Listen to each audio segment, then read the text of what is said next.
It's the 20th Annual Atlantic Regional Hog Rally. I'm speaking with Andy Tonet, Director of the Cape Breton Harley Owners Group. And Andy, judging from all the reaction that's coming into Sydney this time, the Cape Breton Hog Rally is going to be quite the event.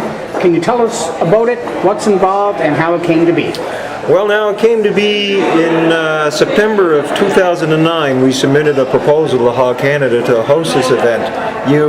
With a hog rally, you can't decide just to say, hey, let's have a rally. You have to actually make a proposal and make application.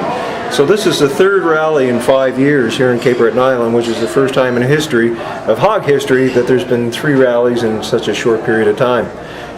And Andy, how was the reaction like from the last rallies? The 2006 National that was here was one of the biggest to date as far as attendance. In 2008 we had over 800 come to Cape Breton, and we expect the same this year. And Andy, we all know that bikers spend money, and can you talk about the economic benefits to the local economy from this event? Absolutely. The economic impact from an event like this is substantial. We're talking millions of dollars. With 800 people, and most of the stays are 3 to 4 days. So they're not just here for one night and leaving. They're here for 3 or 4 days, which is great. Now, Andy, we have the director's party tonight. Can you elaborate on that for us, please? Sure. We're having a little pub-style event here at the Crown of Moose. The Delta Hotel here in Sydney is the host hotel, and we have local musician Andrew Doyle playing this evening.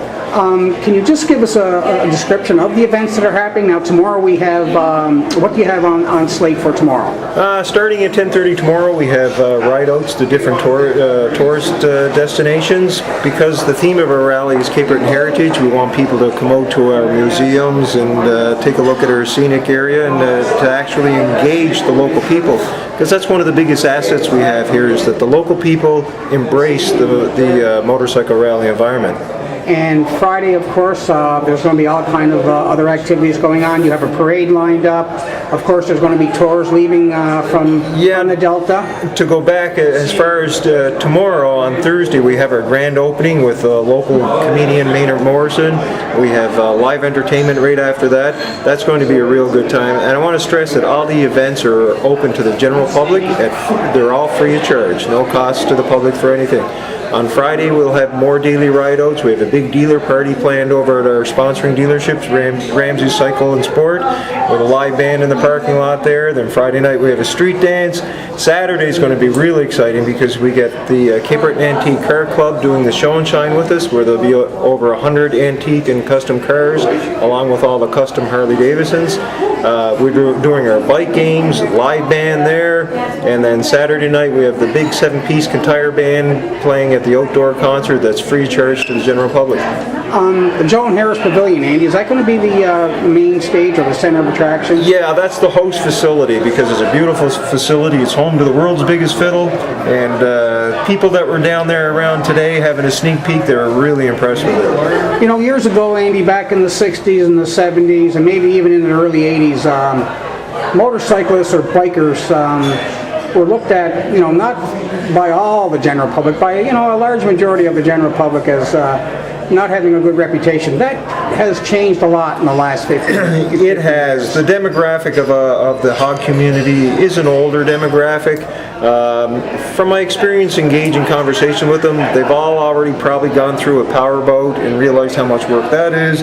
They've gone through a motorhome and figured out how much work and expense that is. The beautiful thing about having a motorcycle, you put $20 of gas in it, you throw your kit bag on the back, and you have the freedom of the road.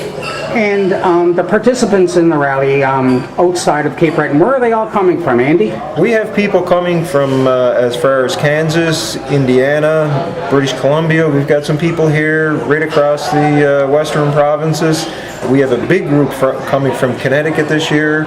Big group already here from Quebec and Ontario. I got word today that there's a group of 37 coming from Ottawa.